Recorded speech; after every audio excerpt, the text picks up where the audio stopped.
this video, I had just got set up in my stand. Apparently this doe heard me climb the tree and she is sneaking in here like a cat, trying to figure out what made the noise.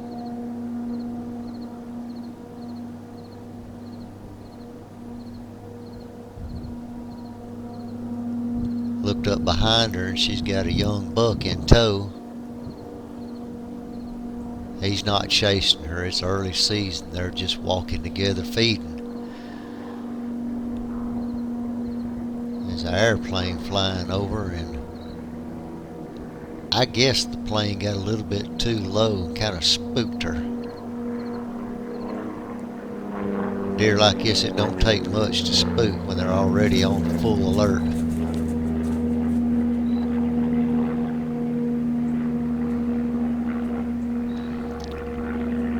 When I'm sitting in a little pinch point,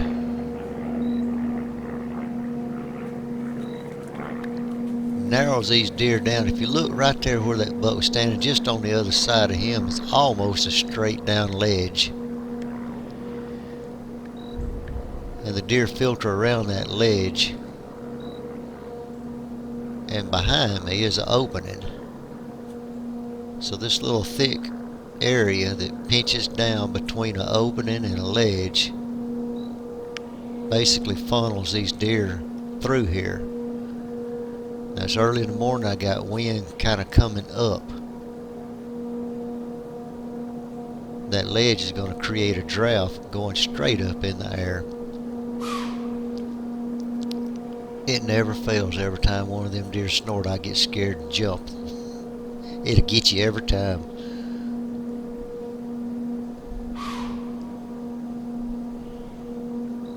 I'm not so sure that she might not have got just a little whiff of me. The way she's acting, she's kind of looking my direction. I don't know what she thinks she sees. There's nothing behind me. Maybe she's looking out into the opening, trying to figure out what was making the noise, because I made a little bit of noise getting up in the tree and broke a couple of branches. She's obviously looking very hard and very intent on trying to figure out what it was before she commits to going through this little pinch point. This is actually the first time I've ever hunted this pinch point, so unless someone else in the past has hunted here and spooked deer, I don't know why she's as nervous as what she is. I really don't think she's smelling me, as the air is lifting up right at this moment with the thermals. If you listen very closely, you'll hear my phone vibrate.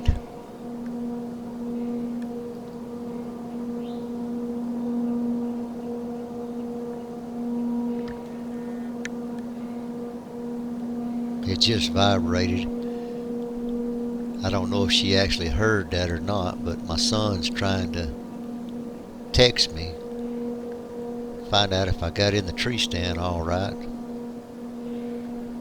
Of course, I can't text him back right now. I'm a little bit occupied. This buck's just gonna sit up there and mill around. This doe stood here so long, I've cut the camera off and turned it back on several times. He's starting to get a little impatient, so he's going to start feeding and milling around some. And I guess he's not quite as concerned about things going on in life as what she is. She's pretty much paranoid.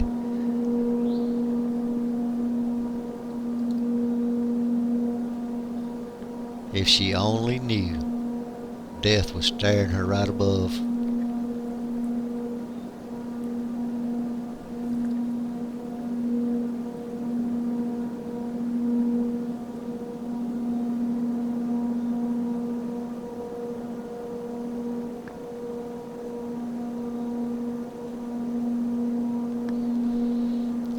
These two deer hang out under my stand for a really long time.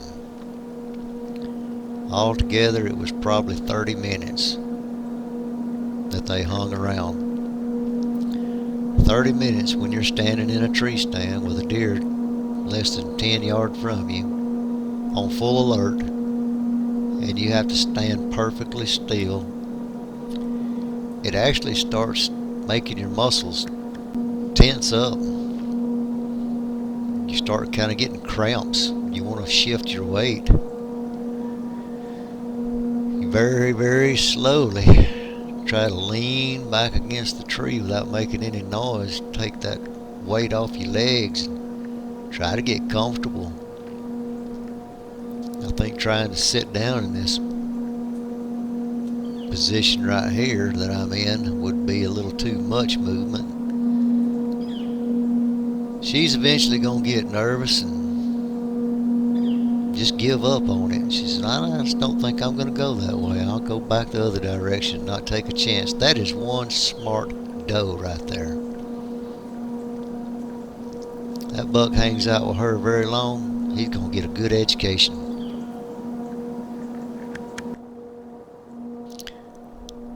Later on that morning, I had a little bit more buck activity. I don't think this is the same buck I saw earlier.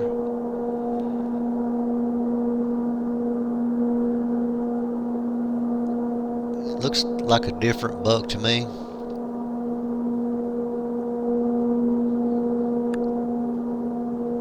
Zoom in on him, and he's definitely a different buck. He comes in, sniffs around a little bit. I know good and well the wind is in my favor,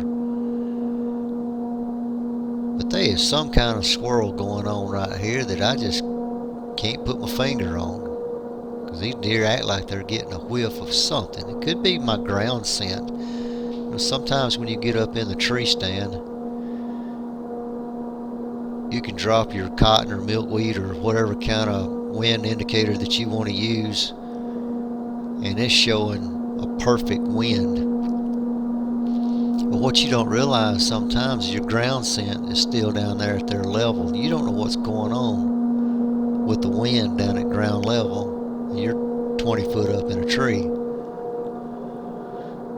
So it's very possible these deer are kind of getting my ground scent where I'd walked in. None of them's crossed my trail yet, although this buck here is getting pretty daggone close to where I walk, so I'm assuming that's what he's smelling is my ground scent. I do have rubber boots on. Folks, don't trust rubber boots. They'll lie to you. Deer can still smell them. They may or may not associate it with human scent, but they can definitely smell where you stepped in the woods.